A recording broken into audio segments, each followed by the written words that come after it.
trustees, faculty members, parents, guests, and students of Lawrence Academy. Thank you to all who are here to congratulate and celebrate the graduation day. Seniors are graduating today after 4 years of hard work. Anyone here who don't know me, my name is JiMin's, a junior from South Korea. Delivering a graduation speech is my greatest honor of 3 years at Lawrence Academy. Before I begin, I have something to confess here, which is that I'm lazy. To be honest, I enjoy watching outside of windows or the sky instead of looking at the boards in the classroom. Some people might say I am out of mind.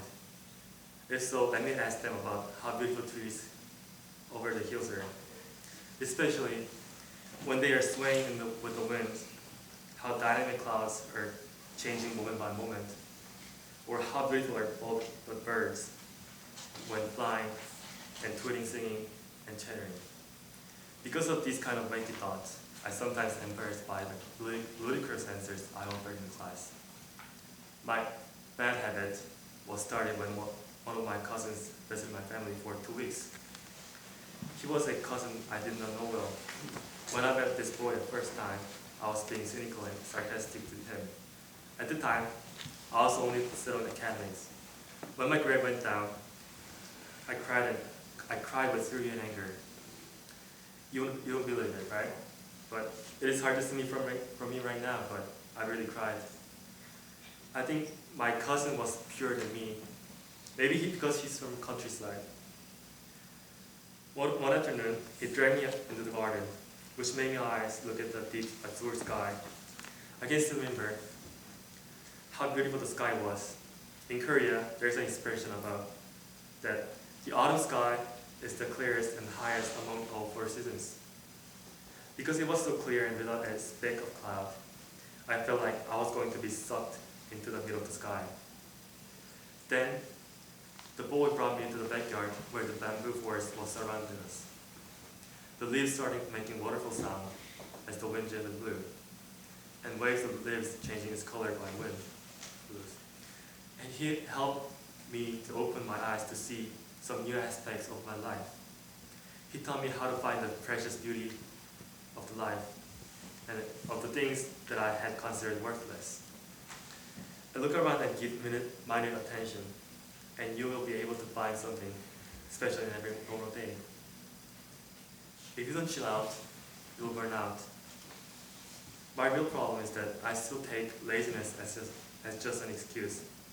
Well, I will not deny it. However, I have one more thing to say. Mr. Kaiser, my mentor and my advisor, once told me a quote from somebody. Choose a lazy person to do a hard job because that person will find an easy way to do it. When I first this quote, I heard the advisor, I was not sure what it meant. Is he going to give me a really hard assignment? Luckily, he did not. But instead of hard assignment, he gave me a message. He knew that I rarely get help for teachers because of my stubbornness or laziness. It has been my biggest problem in my school life, but I know that there are plenty of people who would help me in many ways. Do not grieve over the insoluble problems. Ask and seek, then you'll find one or more ways to solve the problem. This is my last thing to say as a lazy person. When I was young, my dad frequently told me to stand up against injustice. My father always supported people who were suffering due to unfair situations. He always encouraged me to do something good for others.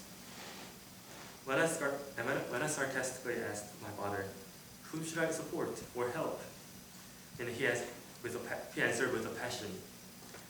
When you feel unfairness, sufferings, or discrimination, as soon as you put yourself into their shoes. His answer shook my mindset like an earthquake and changed my attitude towards the needy.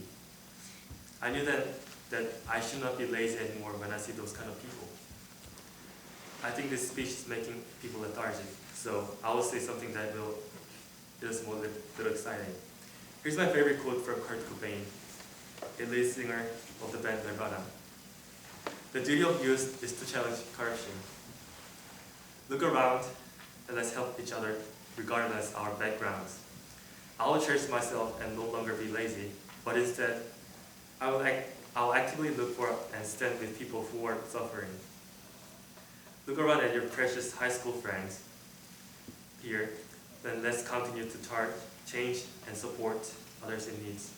Congratulations to the class of 2015.